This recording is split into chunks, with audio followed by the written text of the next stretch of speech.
তোমরা সবাই জানো কিন্তু রসায়নের বাইবেল বলা হয় কিন্তু হাজারি স্যারের বইকে। আমি আজকে এত কিছু করব না। তোমরা যারা এইচএসসি 27 তারা কিন্তু ইতিমধ্যে কোয়ান্টাম সংখ্যার টপিকটি পড়ছো, বাট ওই রেসপেক্টে ওই টপিক থেকে বিগত বছরে যত প্রশ্ন বোর্ডে এসছে, বুয়েটে এসছে এবং মেডিকেল ইঞ্জিনিয়ারিং এসছে, তার সব কটা প্রশ্ন আমি এখানে এক্সপ্লেন করব। তোমরা কেউ যদি এর মধ্যে আগে কোয়ান্টাম সংখ্যা নিয়ে আলোচনা শুনে নাও থাকো অথবা কনসেপ্ট ক্লিয়ার নাও থাকে, তাও কিন্তু আমি প্রবলেমটা যেভাবে সলভ করব এই স্ট্র্যাটেজি দিয়েও কিন্তু তুমি এটা সলভ করতে পারবে। তো অর্থাৎ আমি এখানে হাজারি স্যারের সকল প্রবলেম কিন্তু একসাথে দেখাচ্ছি কোয়ান্টাম সংখ্যা থেকে যে প্রশ্নগুলো এসছে। তো প্রথম প্রশ্নটা আমি শুরু করি। দেখো, এখানে একটা প্রশ্ন বলা হলো, যে প্রশ্নটা ছিল 3p অরবিটাল যে আছে, এই 3p অরবিটালের জন্য n ও l এর মান নিচের কোনটি সঠিক। তোমরা এই এক্সপ্লেনেশন গুলো তোমাদের বইয়ের পেছনের যে অনুশীলনী আছে সেখান থেকে একটু দেখে নিবে, আমার ব্যাখ্যাগুলো দেখবে, তোমাদের জন্য খুবই খুবই ইজি মনে হবে। দেখো, কিন্তু আমরা বিষয়টা তোমাদেরকে বুঝাই বলি। 3p অরবিটাল তোমরা মনে রাখবা যে এখানে যদি আমি লিখি যে n এর ভ্যালু যদি 4 হয়, তাহলে l এর ভ্যালু কিন্তু কত হয়? 0 1 2 3। 0 হলে এটা s, 1 হলে p, 2 হলে d এবং 3 হলে f অরবিটালকে ইন্ডিকেট করে। এতটুকু আমরা বুঝছি। এরপরে দেখো, এই যে এখানে যে সহগ বা কোএফিসিয়েন্টটা থাকে এটাকে বলে n এর ভ্যালু, আর এইখানে যেটা থাকে এটাকে বলা হয় l এর ভ্যালু। তাহলে দেখো, n এর জন্য কিন্তু ভ্যালু হলো 3, আর p হয় l এর ভ্যালু কত হলে? দেখো 1 হলে। তাহলে আমরা এখান থেকে বুঝতে পারি এটার অ্যান্সারটা হবে 3 আর 1, সেই জন্য এখানে অ্যান্সার হবে 3 খ। এটাতে আশা করি তোমরা বুঝতে পারছো। এরপরে আমরা পরবর্তী এমসিকিউটা দেখব। বলছে নিচের 4টি কোয়ান্টাম সংখ্যার সেটের মধ্যে কোনটি ডি ইলেকট্রনের জন্য সঠিক। ডি ইলেকট্রন মানে ডি অরবিটালে যে ইলেকট্রনটি আছে তার জন্য সঠিক কোনটা সেটা তোমার থেকে জানতে চেয়েছে। এখানে আমরা আসলে বেসিক না জানলেও ছোট্ট একটা তথ্য থেকে কিন্তু আমরা এইটা সলভ করতে পারবো। কিভাবে? দেখো, ডি ইলেকট্রন ডি, দেখো এল এর ভ্যালু যদি 0 হয়, 1 হয়, 2 হয়, 3 হয়, 0 হলে এস হয়, 1 হলে পি, 2 হলে ডি। তার মানে আমরা এখান থেকে বিষয়টা বুঝতে পারছি যে যেই জায়গাগুলোর মধ্যে অর্থাৎ যে অপশনগুলোর মধ্যে এল এর ভ্যালু 2 আছে তারা তারা উত্তর হওয়ার সম্ভাবনা আছে। যেমন এখানে কিন্তু এন এর ভ্যালু কিন্তু 4, এল এর ভ্যালু 2, এটা এম এর ভ্যালু, এগুলো এস এর ভ্যালু। তাহলে কিন্তু দেখো খ নাম্বারের মধ্যে 2 আছে, তারপর হচ্ছে ঘ নাম্বারের মধ্যে 2 আছে। তো দেখো এই দুইটা মানে এই দুইটা থেকে কিন্তু আমরা উত্তর কিন্তু বাছাই করে ফেলতে পারবো। তাহলে সুবিধাটা কি হলো, আমি যদি আন্দাজেও দাগাই তাহলে কিন্তু 50% কারেক্ট হওয়ার সম্ভাবনা আছে। তো সেই জন্য দেখো আমরা কিন্তু এইটা উত্তর কিনা দেখি যে এন এর ভ্যালু 4 হলে এল এর ভ্যালু 2, বা এখানে -½ আছে, এখানে 0 আছে। দেখো তো এস এর ভ্যালু কি কখনো 0 হতে পারে না। তাহলে এটা যদি উত্তর নাও জানি তাহলে এটাই কিন্তু সঠিক উত্তর। তোমরা মনে হয় বিষয়টা বুঝতে পারছো। আমরা কিন্তু কোয়ান্টাম সংখ্যা না জেনেও ওটা এভাবে করতে পারি। পরের প্রবলেমটা দেখি। এখানে জানতে চাওয়া হয়েছে নিচের কোন কোয়ান্টাম সংখ্যার সেটটি অবাস্তব। অবাস্তব বলতে তোমরা তো জানো নিশ্চয়ই কোয়ান্টাম সংখ্যার তারা নিজেদের মধ্যে কিছু ইন্টার রিলেশন আছে যেগুলো লজিক্যালি ফাংশন করে। যেমন এল এর ভ্যালুটা এন এর উপর ডিপেন্ডেন্ট, আবার এম এর ভ্যালুটা এল এর উপর ডিপেন্ডেন্ট। সেই ডিপেন্ডেন্সিটাকে মেনটেন করে এখানে কোনটা লজিক্যালি কারেক্ট এটা আমাদেরকে খুঁজে বের করতে হবে, এবং কিন্তু এখানে বলছে কোনটি অবাস্তব। অবাস্তব যেটা সেটা বের করতে হবে, বাস্তবগুলো বাদ। দেখো আমরা অপশন কিভাবে টেস্ট করব। এটা কিন্তু এন এর মান, এল এর মান, এম এর মান এবং এস এর মান এভাবে দেওয়া আছে সবগুলো। তো এন, এল, এম এবং এস। তো এখন বিষয়টা দেখো, দেখো যদি তোমার কাছে এন এর ভ্যালু হয় 3, এল এর ভ্যালু কি 2 হতে পারে? হ্যাঁ 2 হতে পারে। কিন্তু এন এর ভ্যালু 2 হলে এম এর ভ্যালু তো কি -2 হতে পারে? পারে। এরপরে +½ হতে পারে, এটা কিন্তু বাস্তব। এন এর ভ্যালু যদি 4 হয়, এল এর ভ্যালু কি 0 হতে পারে? 0 হতে পারে। আচ্ছা, এটা কিন্তু তোমরা অনেকে না বুঝে থাকতে পারো, এই জন্য আমি একটু তোমাদেরকে এক্সপ্লেন করি। ধরো আমাদের যদি এন এর ভ্যালু ধরো আমি ধরলাম 4, তাহলে এল এর ভ্যালু হবে 0 1 2 3। তাহলে এম এর ভ্যালু কিভাবে হয়, অর্থাৎ এইটা কিভাবে কন্ডিশনটা ফিল আপ করে, যা এল এর ভ্যালু হবে এন থেকে, এন এর মানের থেকে 1 কম, কিন্তু সেটা 0 থেকে শুরু হবে। যেমন এখানে কিভাবে হয়েছে, এখানে ছিল যে হচ্ছে এটা 4, তাহলে 0 থেকে শুরু হলে কিন্তু 3 পর্যন্ত গেছে, বাট 1 কম, সেই জন্য 3 পর্যন্ত আসছে। এরপরে এম এর মধ্যে মানটা হলো এটা যদি যত হবে তার মাইনাস থেকে শুরু করে তার প্লাস পর্যন্ত, আমরা এটাকে বলি -L থেকে +L পর্যন্ত। তাহলে এই কন্ডিশন যদি হয়, এখানে তোমরা এটা বিষয়টা আমি আরেকটা কালার দেখাই, সেটা হলো 3 যদি হয় এটা হবে -3, -2, -1, 0, +1, +2 এবং +3। 2 এর জন্য -2, -1, 0, +1 এবং +2। 1 এর জন্য -1, 0 এবং +1 এবং m এর ভ্যালু 0 এর জন্য এটা 0 আসবে। তো এটা হলো যে টোটাল এটার জন্য একটা অ্যানালজিক্যাল ফাংশন। তো এখন এইখানে বিষয়টা একটু দেখো যে n এর ভ্যালু যদি 4 হয় l এর ভ্যালু 0 হতে পারবে, কারণ এই যে 4 হলে এখানে কিন্তু 0 ইনক্লুডেড। হ্যাঁ, এবার দেখো তুমি n এর 0 হতে পারে, আর n এর ভ্যালু 0 হলে m এর ভ্যালু 0 হওয়া পসিবল, প্লাস হাফ, এটাও কিন্তু বাস্তব। আমাকে কিন্তু অবাস্তব কোনটা সেটা খুঁজে বের করতে বলছে। দেখো n এর ভ্যালু 3 হলে l এর ভ্যালু কি 2 হতে পারে? পারে। হ্যাঁ, এইখানে এই জায়গাটাতে একটু তোমরা দেখো তো, যেখানে l এর মান হচ্ছে তোমার কত 2, সেখানে m এর মান আসবে -2, -1, 0, +1, +2। কিন্তু এখানে কি -3 এর অস্তিত্ব আছে? তার মানে এই -3টা এখানকার জন্য অ্যাপ্রোপ্রিয়েট না, সেই জন্য এটা হবে কারেক্ট অ্যান্সার। অর্থাৎ এটা সঠিক উত্তর এখানে। বাকি বাকি মানগুলো কিন্তু সবগুলাই বাস্তব। আচ্ছা, এখানে মনে হয় এই আটা একটু ভুল আছে, আমার অপশনটা এটাও কিন্তু অবাস্তব হয়ে গেছে, কারণ 2 এর জন্য তো -3, এটা দুটো একই অপশন হয়ে গেছে আর কি। আচ্ছা, এই দুটাই কারেক্ট অ্যান্সার। আই হোপ এটা বুঝতে পারছো। পরের প্রশ্ন আমরা চলে যাই। এটা কিন্তু খুব ক্রুশিয়াল একটা প্রশ্ন। কেন? আমরা কিন্তু কোয়ান্টাম সংখ্যার ক্ষেত্রে কিন্তু যেটা পড়ে আসছি সেটা হলো যে আমরা যখন এটা এভাবে লিখতাম যে l এর ভ্যালু যদি 1 হয়, m এর ভ্যালু হয় তোমার হচ্ছে -1, 0 এবং +1। তো +1 হলে আমরা এদেরকে এভাবে ভাগ করতাম যে px, py এবং pz। বিষয়টা কিন্তু এইভাবে লিখলে খানিকটা ভুল হবে। এটা কারেক্ট যেটা হবে সেটা হলো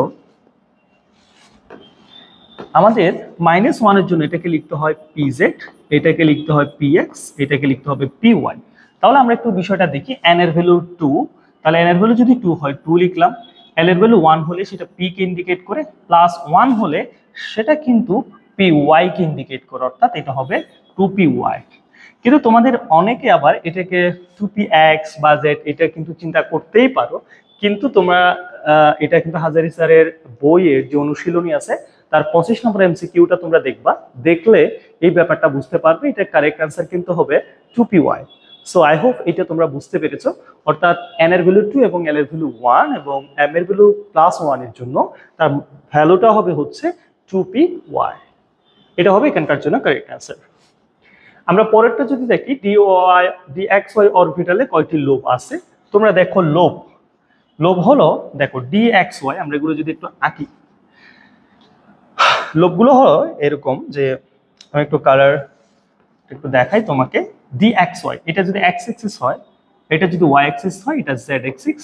আমাদেরকে আমরা তো জানি যে ডি অরবিটালের শেপটা তোমার হচ্ছে ডাবল ডাম্বেল আকৃতির। তো ডাবল ডাম্বেল আমাদের রাখতে হবে এরকম, এক্স ওয়াই যদি বলে তাহলে এক্স আর ওয়াই এর মাঝখানে যাবে এক্স, আর ওয়াই এর মাঝখানে আসে জেড। তাহলে এই কেন হবে এটা একটা। তো এখন যে বড় ফাঁকা জায়গা আছে এখানে একটা হবে, এখানে যে লোব সংখ্যা এটা একটা লোব, এগুলোকে বলা হয় লোব 2, 3 এবং এটা 4। অর্থাৎ এখানে কারেক্ট অ্যান্সার হবে 4, অর্থাৎ এখানে লোব সংখ্যা হবে 4। তো আই হোপ এটা তোমরা বুঝতে পারছো। পরের প্রশ্নে আমরা চলে যাই। এটা হচ্ছে তোমরা n প্লাস l এর মান দিয়ে এখানে কোনটার মান সর্বনিম্ন সেটা বের করবে। এই যে দেখো 3 প্লাস 0 ইকুয়াল টু হলো 3, তারপরে 4 প্লাস 1 ইকুয়ালস টু 5। এখানে কারেক্ট অ্যান্সারটা তোমরা বের করতে পারবা, এটা তো সহজ আছে। এরপরে দেখো ক্রোমিয়াম পরমাণুতে কয়টি অযুগ্ম ইলেকট্রন আছে? তো এটা হচ্ছে তোমার ইলেকট্রনিক কনফিগারেশনটা করতে হবে আর কি। তো ক্রোমিয়াম তো 24, তো তোমরা এটার যদি ইলেকট্রনিক কনফিগারেশন করো তাহলে এটা যাবে আর্গন, তো এটা যাবে 4s1 3d5। তো এটার আনপেয়ার ইলেকট্রন চাইছে। তো এখানে দেখো 1 2 3 5, তাহলে এখন 5টা ইলেকট্রন। তুমি তো হুন্ডের নীতি অনুসারে যাবে 1 2 3 4 5। তো এখানে 5টা আনপেয়ার ইলেকট্রন আছে, তো উত্তর হবে এটা ঘ। তো আই হোপ এটাও তোমরা বুঝতে পারছো। এগুলো সব সহজ জিনিস, আমি এটা এসএসসি 27 এর জন্য করতেছি, বাট তাদের জন্য বিষয়গুলো প্রথম দিকে আছে, এই জন্য কঠিন মনে হতে পারে, এই জন্য আমি জাস্ট প্লেনটা করলাম। ইলেকট্রনের ঘনত্ব এটা 1s হবে। এটা তোমরা বুঝতেই পারছো। এরপরে এইখানে একটা যে প্রশ্ন আছে, এটা কিন্তু বুয়েটে 16-17 সালে আসছে। তো এখানে দেখো 4D উপশক্তি স্তরে অর্থাৎ অরবিটাল গুলোর NLOM এর মানে তালিকাটা একটা করতে বলছে আর কি, 4D। তো এখানে 4D যদি হয় তোমার কি কি করতে বলছে দেখো, অরবিটাল গুলো n এর মান, l এর মান এবং m এর মান। খুবই সিম্পল।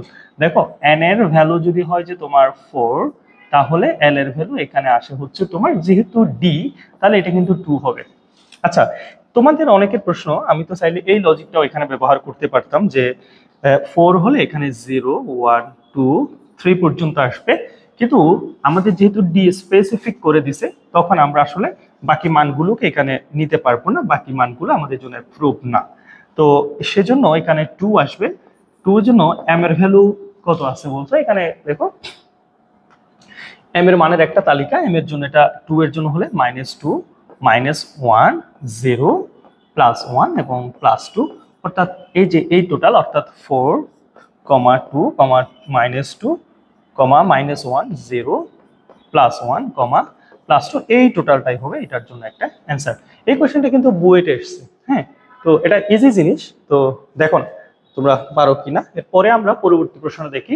প্রধান কোয়ান্টাম সংখ্যা n এর মান যদি 3 হয়, তাহলে ওই শক্তি স্তরে সর্বাধিক কয়টি ইলেকট্রন থাকতে পারে n এর মান 3 এর জন্য? আমি তোমাদেরকে একটা শর্টকাট বলি, n এর মান যত হবে তার অরবিটাল সংখ্যা কিন্তু তার স্কোয়ার হবে। অর্থাৎ যদি প্রশ্ন হইতো এরকম যে প্রধান কোয়ান্টাম সংখ্যা অর্থাৎ তৃতীয় শক্তি স্তরে মোট কতটি অরবিটাল আছে, তখন আমরা উত্তর বলে দিতাম 9।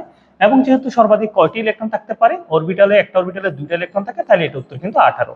কিন্তু আমি এইটা এভাবে করলে তো এটা জাস্ট ইয়া হয়, বাট রাইটিং আমরা কিভাবে লিখবো তার বিষয়টাও আমি তোমাদেরকে একটু দেখাই। দেখো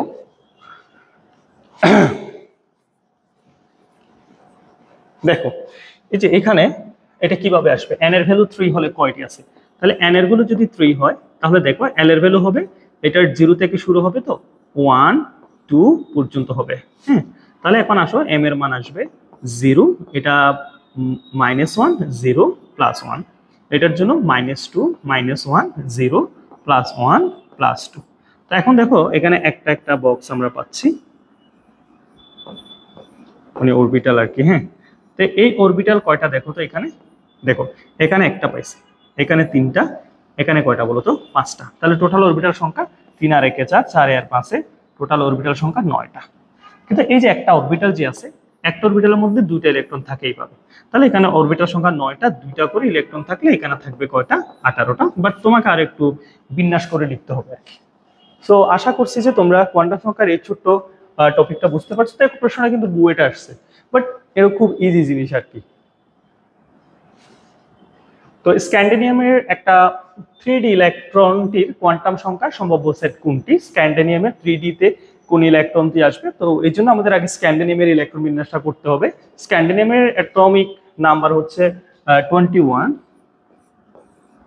তো এটা আমরা যদি করি 1s2 2s2 2p6 3s,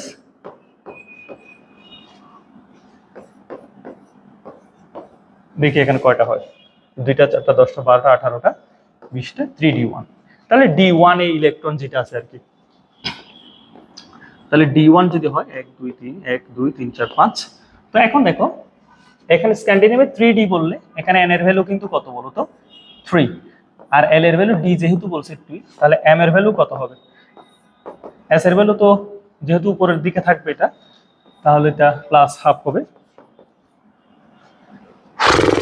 m এর ভ্যালু। তাহলে এখন আসো 320 +½ 320, ইয়েস, যেহেতু ডি তে এটাই অ্যান্সার হবে আর কি। সো আই হোপ এটাও তোমরা বুঝতে পারছো। সো এই পুরো ব্যাপারটাই ছিল হচ্ছে কোয়ান্টাম সংখ্যার আলোচনা। তো তোমরা যারা এই ভিডিওটি দেখছো, আশা করছি তোমাদের কোয়ান্টাম সংখ্যার ব্যাপারে যত ধরনের প্রবলেম ছিল মোটামুটি তা শেষ হয়ে গেছে। তারপরেও যদি তোমাদের আরো দরকার হয়, তার জন্য আমাদেরকে জানাবে। ক্লাসটি এখানে শেষ হলো। আল্লাহ হাফেজ।